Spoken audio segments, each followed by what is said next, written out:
আওয়ামী লীগের পতনের পর এবং শেখ হাসিনার পলায়নের পর প্রায় 4 দিন বাংলাদেশ সরকারবিহীন অবস্থায় ছিল এবং অনেকটা অপ্রত্যাশিতভাবে এবং অলৌকিকভাবে বাংলাদেশে ডক্টর মোহাম্মদ ইউনূসের নেতৃত্বে একটি অন্তর্বর্তীকালীন সরকার ক্ষমতায় বসে এবং এই সরকারের সামনে হিমালয়ের মতো বড় বড় সব সমস্যা এই মুহূর্তে বিরাজ করছে। বিশাল ঋণের বোঝা, একটি 15 বছরের অপশাসনের যে আমলাতন্ত্র, সেই আমলাতন্ত্রের যে জটিলতা বা লাল ফিতার দৌরত্ব এই সরকারকে রীতিমতো বিমর্ষ করে তুলেছে। 3 নম্বর হলো যে এই সরকারের কোনো রাজনৈতিক সংগঠন বা রাজনৈতিক যে যাকে বলা হয় রুট, পলিটিক্যাল রুট, এটি না থাকার কারণে কেবলই মাত্র সচিবালয় এবং প্রধান উপদেষ্টার যে কার্যালয় যমুনা, এই দুয়ের মধ্যেই ক্ষমতার যে ভোল্ট পাওয়ার এগুলো লেনাদেনা হচ্ছে। কিন্তু রাজনৈতিক সরকার এবং সংসদ যদি চালু থাকতো তাহলে যেটি হতো সেটি হলো এই ক্ষমতাগুলো, ধরুন একটা জায়গাতে 1000 মেগাওয়াট বিদ্যুৎ উৎপন্ন হচ্ছে, তো এটি সঞ্চালন লাইনের মাধ্যমে একেবারে টেকনাফ থেকে তেঁতুলিয়া পর্যন্ত সব জায়গাতে বাতি জ্বালাচ্ছে। তো যখন একটি রাজনৈতিক সরকার প্রতিষ্ঠিত হয় তখন প্রধানমন্ত্রী কিংবা অন্যান্য যে সকল মন্ত্রী, সংসদ সদস্যের যে ক্ষমতা, সেই ক্ষমতাগুলো সারা বাংলাদেশকে আলোকিত করে টেকনাফ থেকে তেঁতুলিয়ার একদম ইউনিয়ন নয়, ওয়ার্ডে ওয়ার্ডে। এখন এই সরকারের যে ক্ষমতা বা তার যে ডিজায়ার, সেই ডিজায়ারগুলো বাস্তবায়ন করার জন্য একমাত্র যে অবলম্বন সেটা হলো আমলাতন্ত্র। কিন্তু আমলাতন্ত্র তো আওয়ামী লীগের তৈরি আমলাতন্ত্র, আর আমলাতন্ত্র যদি রিপ্লেস হয় সেখানে বিএনপির লোক আসবে, জামাতের লোক আসবে, তারা তো বিএনপির ম্যানিফেস্ট যারা কর্মকর্তা সেটা বাস্তবায়ন করবে। ইউনূস সাহেবের কথা তো তারা শুনবেন না। জামাতের যে সকল কর্মকর্তা যাবেন তারা জামাতের আমিরের কথা শুনবেন। তো এরকম যখন একটা জটিল পরিবেশ এবং পরিস্থিতি তৈরি হয়েছে, যেটা আমরা যারা দীর্ঘদিন যাবত অন্তর্বর্তীকালীন সরকার চেয়েছিলাম, ডক্টর ইউনূসের সরকার না চাইলেও আওয়ামী লীগের পতন চেয়েছিলাম, তারা এখন যে বাস্তব অবস্থার মধ্যে পড়েছি এটির জন্য আমাদের মানসিক কোনো প্রস্তুতি ছিল না, গ্রাউন্ড ওয়ার্ক ছিল না, না রাজনৈতিক দলগুলোর, না ডক্টর মোহাম্মদ ইউনূসের কিংবা তার সঙ্গী সাথীদের। পুরো ঘটনাটাই ঘটেছে অল অন এ সাডেন, একেবারে হঠাৎ করে।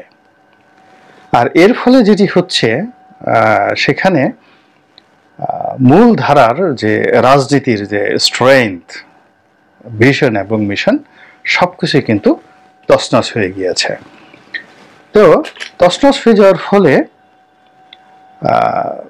যারা বন্ধু ছিল তারা শত্রু হয়ে যাচ্ছে, যারা শত্রু ছিল তারা বন্ধু হয়ে যাচ্ছে, এবং মাঠের একটা বিরাট অংশ, আমি এই যখন আওয়ামী লীগ ছিল তখন তাদেরকে বলেছি এরকম যে ধরুন আওয়ামী লীগের অস্তিত্বের জন্য বিএনপি একটা ভ্যানগার্ড বা সেফগার্ড,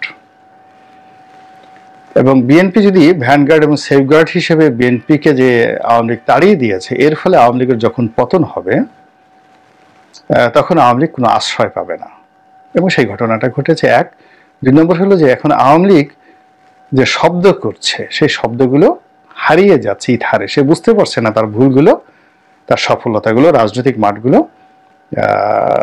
মানে যাকে বলা হয় নীরব থাকার কারণে। যেমন আমি বলতাম যে ধরুন আল্লাহ সমুদ্র তৈরি করেছে এবং দেখবেন বেশিরভাগ সমুদ্রের তীরেই যে বেলাভূমি, সেই বেলাভূমির পাশেই পাহাড় আছে, অর্থাৎ পাহাড় দিয়ে সমুদ্র দিয়ে সেখানে একটা ব্যালেন্স তৈরি করেছে। আবার নদী, যে নদী রয়েছে সেই নদীর দুটো কূল রয়েছে, এমন কোনো নদী নেই যে নদীর কূল নাই, অর্থাৎ সবকিছুরই দুটো কূল থাকতে হবে, দুটো কিনারা থাকতে হবে। তা আওয়ামী লীগের একটা কিনারা একদিকে যদি থাকে পদ্মা নদীর একদিকে, আর অন্যদিকে যদি অন্য কিনারায় বিএনপি থাকে, তাহলে তার মধ্যে যে রাজনৈতিক স্রোত ও ধারা এটি স্বাভাবিক নিয়মে যাবে। কিন্তু যদি একদিকে আওয়ামী লীগ আছে, এক কূল আছে, কিন্তু অন্য কূলে কিছুই নেই, তাহলে সেটি আওয়ামী লীগের জন্য যে কতটা ভয়াবহ এটি আওয়ামী লীগ এখন টের পাচ্ছে।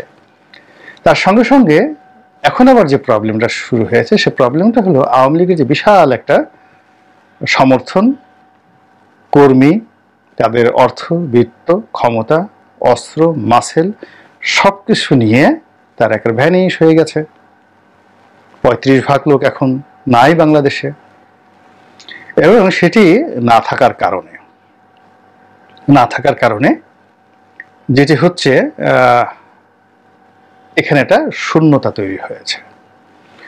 এবং সেই শূন্যতার যে প্রতিক্রিয়া, সেই প্রতিক্রিয়ায় আওয়ামী লীগ না থাকায় এখন বিএনপি এবং জামাতের যে দীর্ঘদিনের বন্ধুত্ব, এই সম্পর্কে বৈরিতা দেখা দিয়েছে। তো এই বৈরিতার ফলে কি হচ্ছে, খুব অল্প সময়ের মধ্যে জামাতের আমির থেকে শুরু করে, জামাতের আমিরই মূলত স্ট্রেট ওয়েতে, ফরওয়ার্ড ওয়েতে তিনি কতগুলো কথা বলেছেন খুবই তাৎপর্যপূর্ণ, যে রাজনীতিতে জমিদার তন্ত্র কোনো অবস্থাতেই বরদাস্ত করা হবে না। এটা পরিবারতন্ত্র না বলে তিনি জমিদারতন্ত্র বলেছেন, ফিউডালিটি,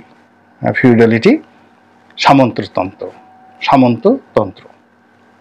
এবং স্পষ্টতই এখানে বিএনপি বা আওয়ামী লীগ যারা পরিবারতন্ত্রে বিশ্বাসী, এটিকে তিনি ইন্ডিকেট করেছেন। আর তার দল গণতান্ত্রিকভাবে নেতা নির্বাচন করে এবং এটি গণতন্ত্রের জন্য প্রাথমিক সোপান, এবং তার দল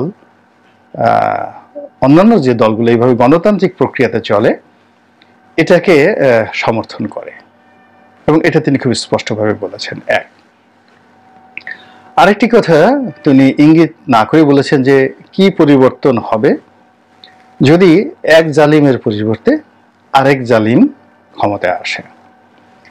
তো এটা তিনি খুব সরলভাবেই বলতে পারেন যে এটা একটা ওয়াজের মতো, বা এই কথায় দোষ কি, শেখ হাসিনার মতো জালিম যদি চলে যায়, আর একটা যদি নতুন জালিম আসে, তাহলে তার আমাদের এই আন্দোলনের বা আমাদের এই গণ অভ্যুত্থানের যে সুফল, এটি আমরা পেলাম না।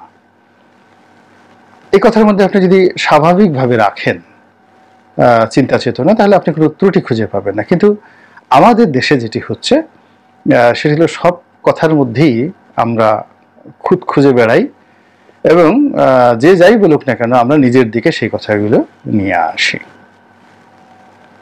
তো এখন নিয়ে আসার ফলে কি হচ্ছে,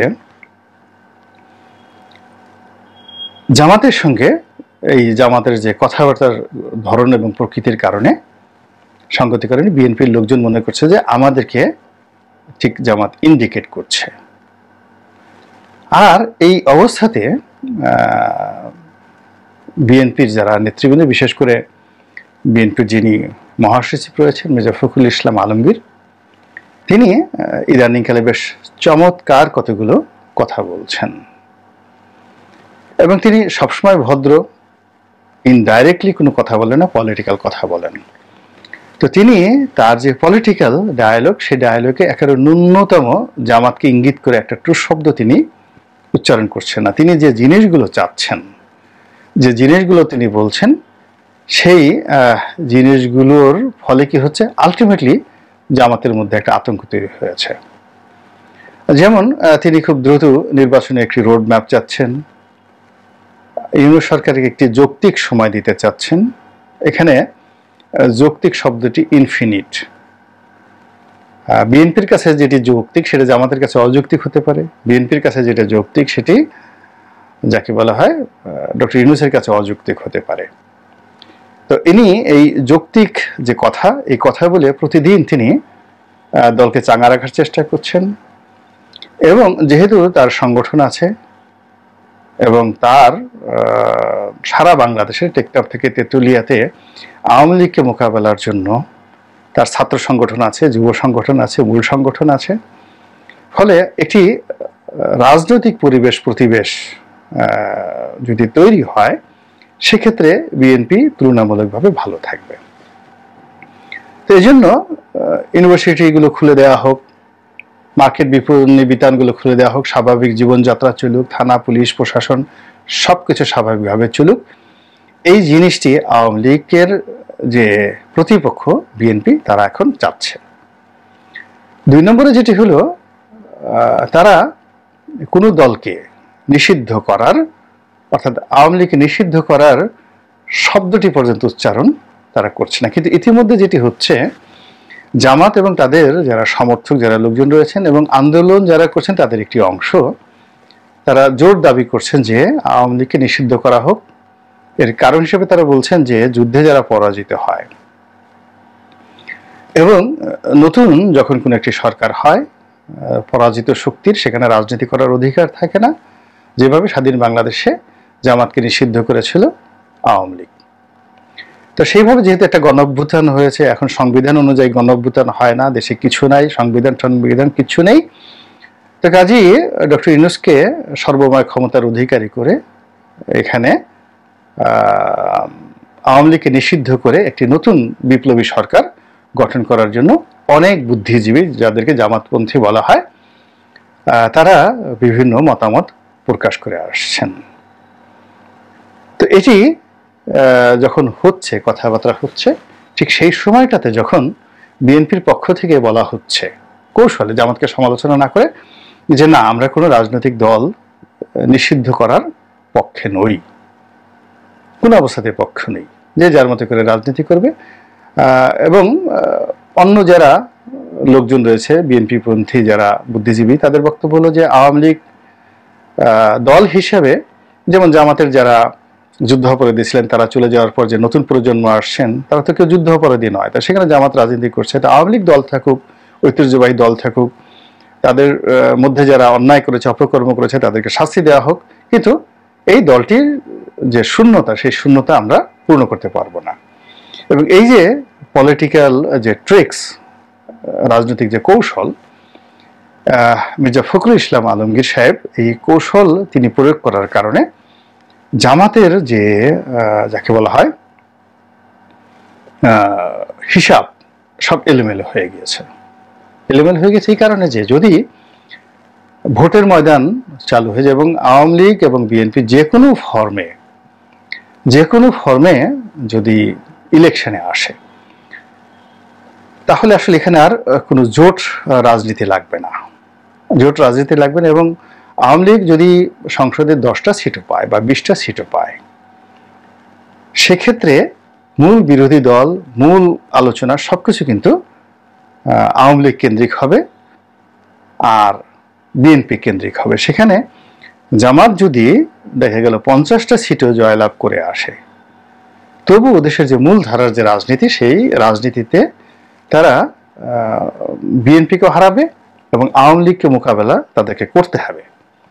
এবং সেই মোকাবেলা করে এখন তারা যেভাবে স্বাচ্ছন্দ্য অনুভব করছে, সেই স্বাচ্ছন্দ্য তারা অনুভব করতে পারবে না। তো এই কারণে দেখা গেল যে এই অল্প সময়ের মধ্যে যে টাগ অফ ওয়ার চলছে, রাজনীতির যে যুদ্ধ চলছে, সেই যুদ্ধে মির্জা ফখরুল ইসলাম আলমগীরের যে প্রত্যুৎপন্ন মতিত্ব, তার যে কৌশল, এবং নিঃসন্দেহে তার এই কৌশলের সঙ্গে দলের হাইকমান্ডের গ্রিন সিগন্যাল রয়েছে, দলের হাইকমান্ডের পরামর্শ রয়েছে এবং তাদের একটা কর্ম পরিকল্পনা রয়েছে, এবং সেই কাজটি তিনি করছেন। আমরা মাঝে মধ্যেই, আমি এখানে ফিনিক্স পাখি যে শব্দটি, এটি ব্যবহার করেছি। এর কারণ হলো যে বিএনপি রাজনীতিতে অনেকবারই মনে হয়েছে এই মির্জা ফখরুল সাহেব বোধহয় আর টিকলেন না, কিংবা তাকে মহাসচিব পদ থেকে বাদ দেওয়া হবে বা তার জায়গাতে নতুন কেউ আসবে। কিন্তু দেখা গেল যখনই বিএনপির একটা সংকট এসেছে, এবং সেই সংকট দ্বারা মির্জা ফখরুল ইসলাম আলমগীর যখন ক্ষতিগ্রস্ত হয়েছেন, জেলে গেছেন, বিপদে পড়েছেন, এমনকি অসুস্থ হয়ে গেছেন, কিন্তু প্রায় প্রতিবারই 15 থেকে 20 দিনের মধ্যেই তিনি অনেকটা ফিনিক্স পাখির মতো আবার নতুন রূপে আবির্ভূত হয়েছেন। এইবার আমরা দেখলাম যে তিনি জেলখানা থেকে বের হয়েছেন একেবারে অসুস্থ, হুইল চেয়ারে করে তিনি বিদেশে গেছেন এবং অনেক দিন তাকে লাঠিতে ভর করে হাঁটতে দেখা গিয়েছে। এবং বিএনপির অনেক লোক বলেছেন যে না, এবার আর তাকে দিয়ে বোধহয় হবে না, এবং তিনি নিজেও অনেকের কাছে বলেছেন যে আমার শরীর আর কুলোচ্ছে না, আমি আর পারছি না, নতুন নেতৃত্ব আসুক, তিনি সেটা চাচ্ছেন। কিন্তু এই সময়টিতে যে একটা উন্মুক্ত রাজনৈতিক পরিবেশ এবং প্রতিবেশ শুরু হয়েছে, সেই পরিবেশের মধ্যে দেখা যাচ্ছে যে মির্জা ফখরুল সাহেবের মধ্যে ফিনিক্স পাখির মতো আবার নতুন শক্তি এসেছে। তিনি তার কণ্ঠে লালিত্য এনেছেন, বক্তব্যে তিনি আরো কৌশলী হয়েছেন, তার শরীরে প্রাণশক্তি চলে এসেছে এবং তিনি যেভাবে পুরো পরিস্থিতি মোকাবেলা করছেন ব্যক্তিত্ব দ্বারা, ফলে বিএনপি রাজনীতি এবং তার নিজের যে ভাবমূর্তিটি অতীতের যে কোনো সময়ের চাইতে তিনি আরো উজ্জ্বলতর রূপে তিনি নিজেকে তিনি উপস্থাপন করতে পারছেন।